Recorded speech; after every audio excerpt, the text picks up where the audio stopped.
Hi, I'm Kate Wiseman. I'm a writer, and I learned a lot about writing with the Golden Egg Academy. Gangster School. Ta-da! It's number 3. Ruffles and the Killer Sheep. And you can probably tell from that title that these aren't exactly serious. Gangster School is another name for Blackguard School for Tomorrow's Tyrants, where the best criminals in the world go to learn the craft of being a criminal. I suppose like the best writers in the world go to Golden Egg to learn to be a children's writer. Now Millie and Charlie, there they are, down there somewhere. Their parents are dedicated criminals from a long tradition of criminal families, but they don't want to be criminals. They are what I call dependables. Dependables are honest people like us. When Millie and Charlie have to go to Gangster School because the alternative is a lot worse. There's another school, in fact, look, there it is, that's Crumley's School for Career Criminals. And that's where they get sent if they don't go to Gangster School. And they have to make sure they can stay there, but they don't want to just to sort of go with the flow. They won't do that.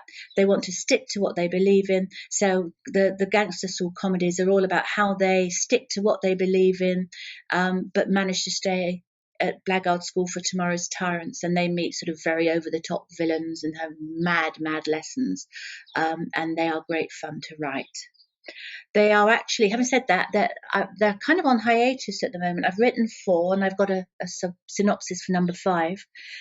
But I really needed to write other things, and those are what I've been concentrating on recently. I joined Golden Egg in the very early days. I think it was just getting off the ground, and I was looking on the internet for writing courses because this was something that I was really keen to do. I'd waited a long time to have the confidence to do this, and I wanted to give myself the best chance. So I joined, and I saw that there was, there was a good chance that I would get accepted, but it wasn't guaranteed. They don't accept everyone. So when I heard that I had been accepted, I was really excited, and then I was scared because I didn't know what to expect when I went to my first Golden Egg workshop.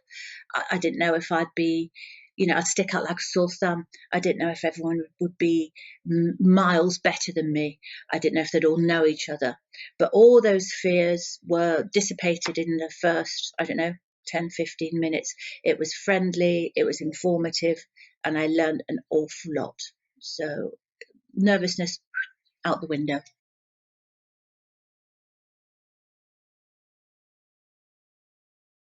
Now, I love history and I love historic fiction. I'm not really talking about historical romance, which isn't really my cup of tea, but I like things set in the past. I like to feel I'm there. I like to feel I can see what the characters are seeing and sort of understand the world that they're in. So I am writing, no, I've actually just finished and it's going on submission. My agent's submitting this in the next week. The Red Tunic, which is probably my utter labour of love. And that's about a girl called Nina. She has a twin brother called Alfie. They are growing up before the First World War. Nina is always in trouble. She's really feisty. She's uncompromising. Alfie's very gentle, very much a nurturer.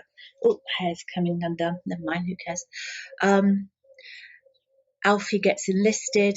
Nina doesn't want him to go. She's grown up protecting him, especially after their mother dies. So she tricks him. She tricks everyone, and she cuts off his her hair, and she steals his papers, and she goes in his place. So it's about the war, being in the trenches from the point of view of a young woman.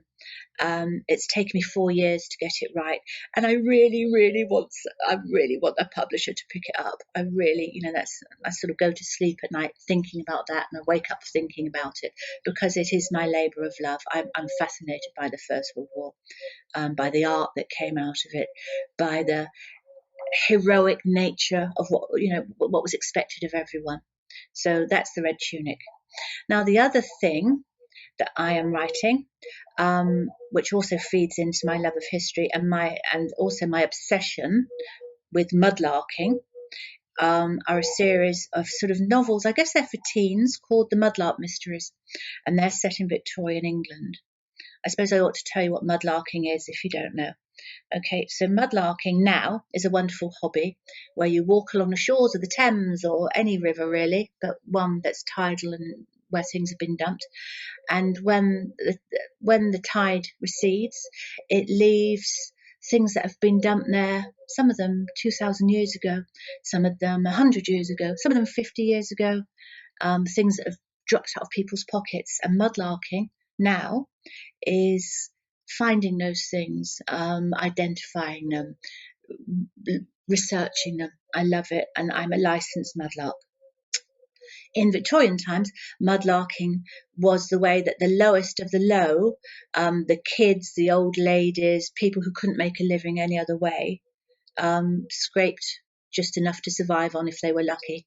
And my Mudlark Mysteries are about a series of a group of teenagers who come together through mudlarking finds, I suppose. There's a brother and a sister. There's a Chinese American girl who turns out to be a crack shot. Yay! There's an urchin called Union Jack who doesn't know anything about his past and he wants to find out about it. There's even a princess, a European princess called Magdalena, who's rather bloodthirsty and very, very opinionated. And the Mudlark Mysteries are all about what they find while they're mudlarking and how it leads them into various adventures. Okay, I've written 2 so far. I'm hoping to write another 3. And I think my agent's going to put the first 2 out on submission probably later in the year, possibly in the new year, because one thing I've learnt through the Golden Egg and other things is that you can't just sort of shove everything you've got out on submission at the same time. You have to sort of stagger it. So next it's the Red Tunic, my love, and after that will be the Mudlark Mysteries. And what else? I've talked about mudlarking, which is my obsession. I get so excited. I get as excited over a pin or a bit of pottery, a broken bit of pottery, as I do over, I found the top of a Roman ring once. It's all treasure to me. It's wonderful. I love it. How to make my writing commercial, how to make it what it needs to be to get published, because believe me, I had so much to learn and I didn't even know it.